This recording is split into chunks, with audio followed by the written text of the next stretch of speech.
Welcome to Palmetto Hurricane, a SkyWACH weather special report. I'm Henry Rothenberg. I'm Garrett Biedenball. And I'm Alexis King. The 2013 hurricane season is here, and over the next half hour, it's our goal to make sure that you and your family are prepared should one strike our state this season. And although it's been over 20 years since a major hurricane has hit the Palmetto State, this year could be our year. That's right, Garrett, and we're going to take you shopping to make sure you have all the items you need for your household to stay safe and comfortable before, during, and after the storm.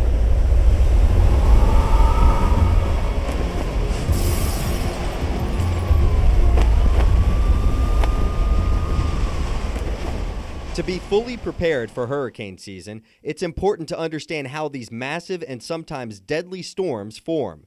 When an area of low pressure moves into warm ocean waters, clouds and thunderstorms develop. Once there is organized counterclockwise rotation and winds of 38 miles per hour or less, you have a tropical depression. Once winds increase to 39 miles per hour or higher, you have a tropical storm. And when winds reach 74 miles per hour or higher, you have a hurricane. Also worth noting, hurricane season, it is just 6 months, but there are 2 months in particular that we see a lot of activity. Those months are August and September, and the reason for that is because it's when the waters in the Atlantic are warmest. At the beginning of the season, tropical cyclones typically develop in the Gulf of Mexico, where the waters are the warmest during the month of June. In July, the area shifts to the east over the Caribbean Sea and even off the Carolina coast. The vertical wind shear is typically too high across the rest of the Atlantic. As August rolls around, the western Atlantic becomes more favorable for development, as well as the eastern Caribbean Sea. September, the month with the climatological peak of hurricane season, can bring tropical cyclone formation pretty much anywhere in the Atlantic, including off the west coast of Africa. October begins the shift back westward as wind shear increases in the eastern Atlantic. And as November hits, activity usually becomes more sparse as sea surface temperatures cool down. Tropical cyclones are rated by the Saffir-Simpson wind scale. When a storm has winds of at least 39 miles per hour, it's called a tropical storm. Minor damage and some flooding can occur. Once it has winds of 74 miles per hour, it's classified as a Category 1 hurricane. Those winds can produce some damage to roofs, trees, power lines, and poles. When the hurricane's wind strengthens to 96 miles per hour, it becomes a Category 2 hurricane. This could result in major roof damage, some trees to be uprooted, and near total power loss for several days. A hurricane becomes a major hurricane when it has winds of 111 miles per hour. This is Category 3 status. Homes could suffer major damage, and electricity and water could become unavailable for several days or weeks after the storm has passed. Catastrophic damage will occur once a storm's wind strengthens to 131 miles per hour. This is a Category 4 hurricane. Well-built homes could suffer major structural damage, power outages could last for weeks, and fallen trees and power poles could block the entrance to communities. Finally, if a storm has winds of 156 miles per hour or higher, like Hurricane Andrew in 1992, most homes could be destroyed and some areas could be uninhabitable for weeks or months.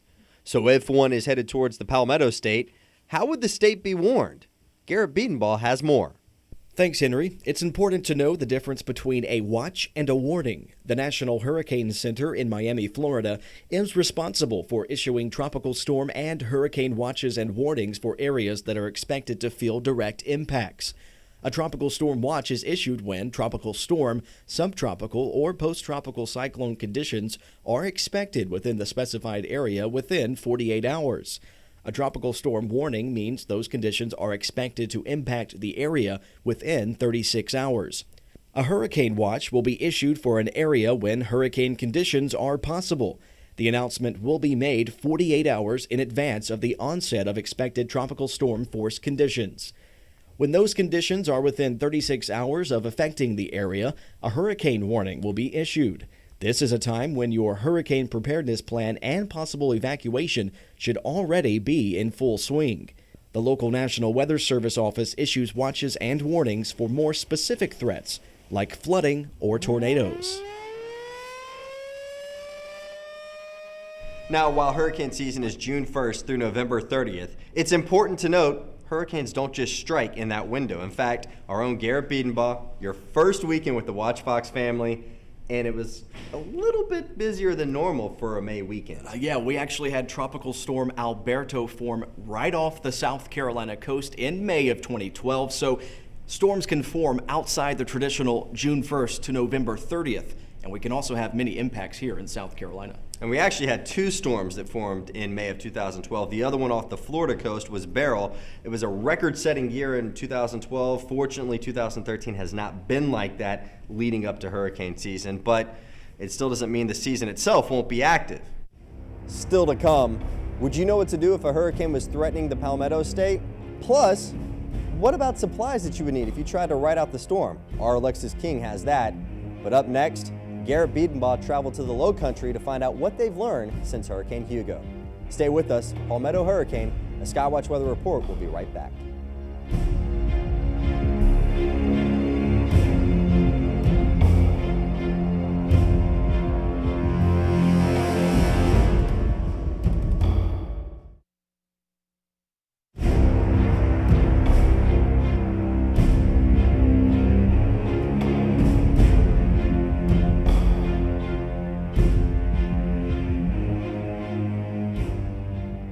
Welcome back. It's been over 20 years since Hugo hit our state. And while many of us have grown numb to the idea that a major hurricane could hit South Carolina, it's still very much possible. Would the Low Country be ready if one threatened? Meteorologist Garrett Biedenbaugh traveled down there to find out. It was September 21st, 1989, a night that most South Carolinians will never forget. Hurricane Hugo made landfall on the state of South Carolina in the Low Country, becoming the state's most costly and strongest hurricane to ever make landfall. Now, looking around here today, there's not much damage left, but what if the Low Country and the state of South Carolina was hit again? We know even more about the potential paths of hurricanes. So when the word goes out that you need to evacuate, go. Those words from someone who knows a thing or two about preparing a city to bear Mother Nature's wrath. Everyone we talked to said the most important thing you can do is evacuate your citizens. And they will not go simply because you say, we think it's a good idea. And it isn't just bigger cities that have to know how to prepare. The little ones do as well. It's not a time to party. It's not a time to say, yeah, we're going to ride out the hurricane. It's a time to get out of here and then come back to what's left. Mayor Tim Goodwin of Folly Beach says hurricanes like Hugo completely changed the landscape of Folly Beach in the Low Country. Streets disappeared under mounds of sand. And I'm sure that people really, you look at the pictures and that we have, and you don't even recognize the spot that you know the picture was taken. And no one knows that better than former Folly Beach Mayor Bob Linville, who was installed just 30 days prior to the landfalling Category 4 hurricane. This is for real. This is a big one. You need to be prepared and do what you can do. Well, I came back here at about 11 o'clock that night, came into here, took a Sharpie, and I wrote out, folks, it's time to leave. This is the real one. And I went to all the bars, the hotel at that time, and I left those flyers in there for people to get out. Hugo brings back many memories for the former mayor, and one is always there underneath one of his rental homes. This is the water level from Hugo right here that came in through here. Hopefully we won't have to draw another line higher than that. Oh, I don't want to draw one. I don't want to draw one an inch. That's Wow. Yeah, I gotta take a picture of 5 feet. One of the most vulnerable spots in Folly Beach is called the Washout, named for, well, washing out. It came in further north at McClellanville. That was the eye. Yeah. And so we were up there and missed it. Now, if it had come down around Beaufort, we'd have called help. Yeah. Absolutely been a disaster here. So if we have another storm hitting this area with the right way of the winds and the right angle of the storm, I mean, this could very likely be washed out again? Oh, without a doubt. And with every year comes a new hurricane season and a chance to be in Mother Nature's path. We've had some close scares, but nothing so far. I'm locked now. Even though Hurricane Hugo was over 20 years ago, it's still very much in the minds of South Carolinians. It's a reminder that it only takes one storm to change the landscape and the lives of many. Stay with us. We'll be right back.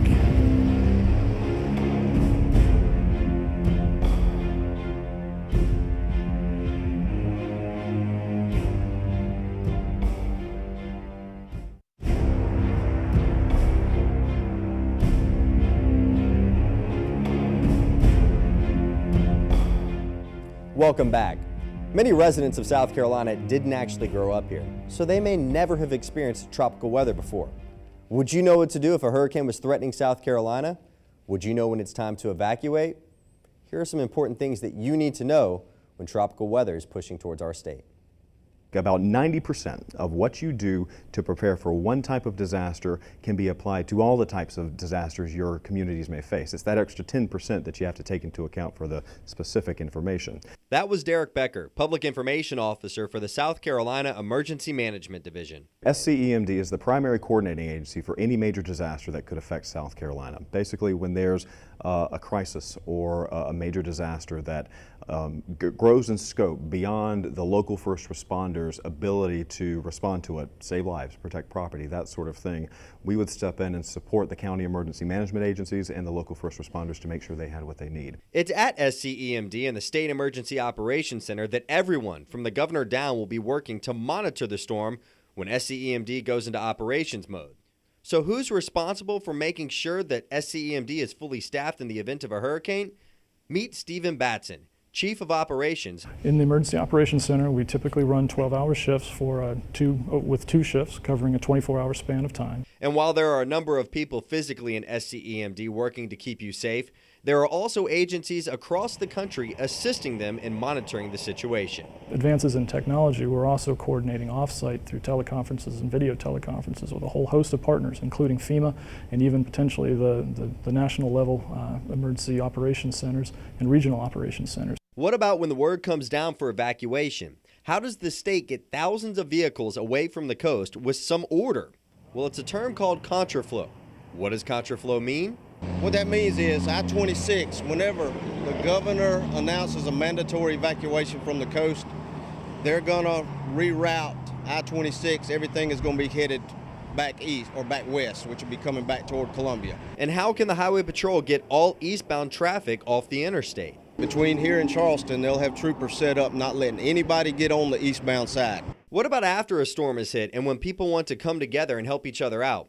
Believe it or not, you can actually be putting yourself in harm's way just by going out and helping if you are not properly trained. That's where a familiar face to the Watch Fox family comes in. Former Chief Meteorologist Justin Keir now serves as the Citizen Corps Coordinator for CERT. What is CERT?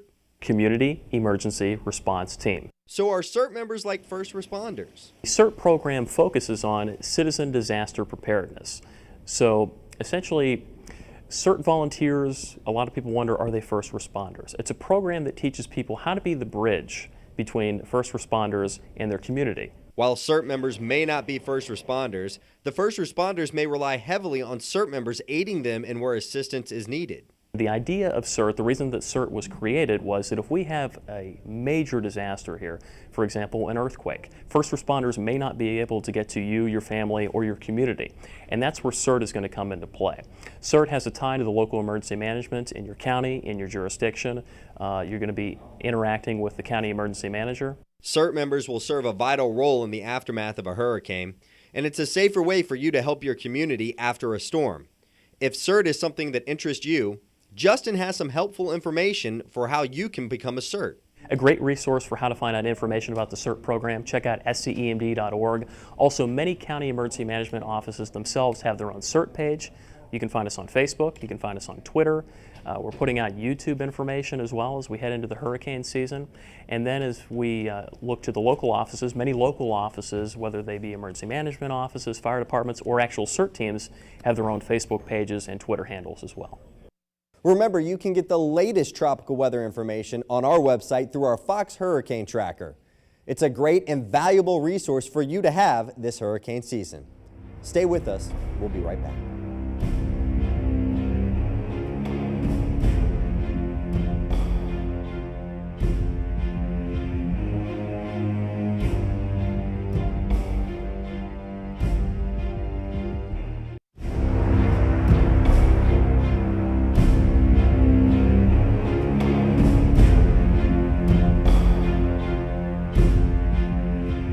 Welcome back. You know, we've been talking about what you need to know when a hurricane threatens our state. But what if you make the decision, which is your decision, to ride out the storm? Well, as you heard from South Carolina Emergency Management Division, the first 72 hours at least are on you. What are things that you need, like water or even a weather radio? But there's more than just those two items. Our Alexis King explains. When a storm hits and you don't have electricity or running water, it's a lot like camping. So we came to Sportsman's Warehouse to find some cool stuff to help you ride out the storm. Come with me. We've separated the emergency supplies into things you need to have and things that are nice to have. Let's go ahead and get started with the basics. When you're out of electricity, you're definitely going to need enough water and food for your family. Pull that off right there, and you punch it. It's recommended that you have enough for at least 3 days, but I suggest up to a week's worth for the entire family. And I tell you what, you can survive on a lot of things, but it's hard to survive without water. Some other items you absolutely have to have: a flashlight and batteries, that way you're always prepared. And it's a good idea to have a lantern, which can be better than using candles due to the fire hazard. Every home should already have an emergency first aid kit, but now is the time to make sure yours is filled with everything you might need in case of an injury or illness. Another great thing to do is stay informed. One of the best ways to do that during a weather emergency is with a weather radio. Many are crank and battery operated, so they can run when the electricity is out. Another way to stay connected, you're going to need your cell phone. Not only to find out where the storm is moving, but also to let your family know that you're okay. There are solar-powered chargers to help you keep all of your devices charged. Small items you will want to keep on your must-have list include a lighter, waterproof matches, and a whistle in case you need to call for help. Finally, make sure you have cash and any prescriptions you or your family members might need. So now we've covered your needs. Let's get into the fun stuff. The electricity could be out for days, so it'd be nice to stock up on a few extra things to be as comfortable as possible. In case there's any damage to your home, you'll want to have a tarp to keep extra water out, and along with the tarp, grab a few bungee cords and some duct tape. If you don't already have a grill at your home, you can purchase a smaller camp stove to cook food as well as boil water. There are even small tablets that work as an emergency stove. It's a portable little stove. You can put a little coffee cup or whatever you need to on there. And if you need to do some water, boil your water on here. Finally, have a few things on hand to keep the kids entertained. Books, cards, and games can help pass the time. If you can get their morale going, then it's going to make Mama and Daddy and the rest of the family a lot happier because everybody else is happy. And it's just as simple as that. Now you have everything that you need and a few things that are nice. We'll see you after the storm. The 2013 hurricane season is here, and it's here until November 30th. And while you may not always keep a watchful eye to the sky, know that your SkyWACH weather team does. So when you hear us say the order for evacuation has been issued, it's important to know this. Be weather ready and go. Already have an inland location you can go to and potentially stay for a long period of time. The further inland you are, the safer you are. It's also a good idea to know the difference between a watch and a warning. A tropical storm or hurricane watch is issued when those conditions are expected within the specified area within 48 hours. A tropical storm or hurricane warning means those conditions are expected to impact the area within 36 hours. So remember, you can always find us on air, online, and on the go. Thank you for watching Palmetto Hurricane, a SkyWACH weather special report.